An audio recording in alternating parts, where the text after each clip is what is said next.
ഉണ്ടല്ലോ. നോം പ്രവചിച്ച അച്ചട്ട.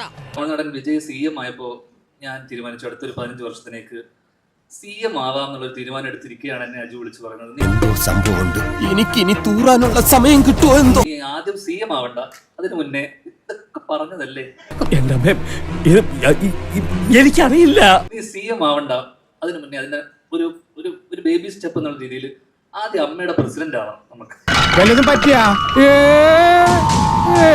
അമ്മയുടെ പ്രസിഡന്റ് ആയതിനു ശേഷം നമുക്ക് 15 വർഷത്തിനുള്ളിൽ നമുക്ക് ചാരിറ്റി ഒക്കെ ചെയ്യണം. ആൾക്കാരെ പറ്റിക്കാൻ കണ്ണിൽ പൊടിയുന്ന ചാരിറ്റി ഒക്കെ ചെയ്തു വിജയ് ചെയ്ത പോലെ. ആര് പറഞ്ഞു? എപ്പോ പറഞ്ഞു? ഞാൻ പറഞ്ഞിട്ടില്ല. എന്നിട്ട് നമുക്ക് പതിയെ പതിയെ പതിയെ CM ആവാം.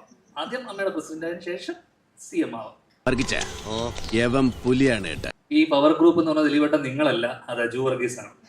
ഈശ്വര, ഇതൊക്കെ എന്റെ തലയിലാവൂലോ. അതെങ്ങനെ നിന്റെ തലയിലാവണം? നീ കയറിയേക്കോ.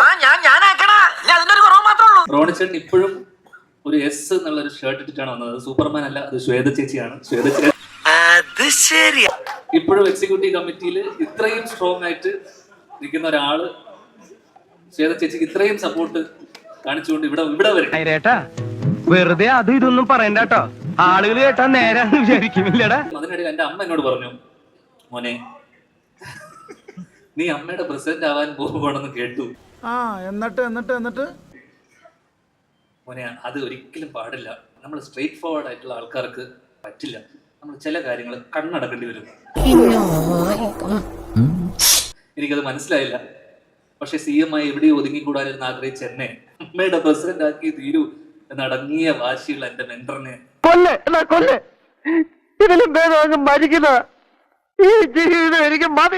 ഈ വേദിയിലേക്ക് ഞാൻ വീണ്ടും സ്വാഗതം ചെയ്യുന്നു. അതോടൊപ്പം തന്നെ എനിക്ക് പ്രത്യേകിച്ച് പറയാനുള്ളത്, ഒരിക്കലും ആവാൻ പാടില്ലാത്ത, ഞാൻ ആഗ്രഹിക്കാത്ത അമ്മയുടെ പ്രസിഡന്റ് സ്ഥാനം ഞാൻ ഇവിടെ രാജിവെക്കും. ഞാൻ ഞെട്ടി. എല്ലാവർക്കും സന്തോഷമായല്ലോ. എനിക്ക് സന്തോഷമായി. എല്ലാവർക്കും പിരിഞ്ഞു പോവാം.